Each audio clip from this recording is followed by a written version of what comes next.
ilalagay natin.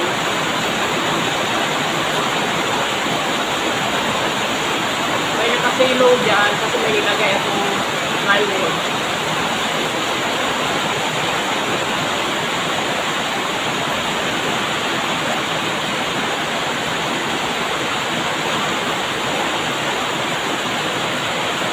Ano, hindi kayo nabasa dyan?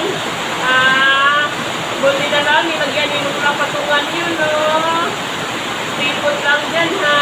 Uulan ng malakas, ha?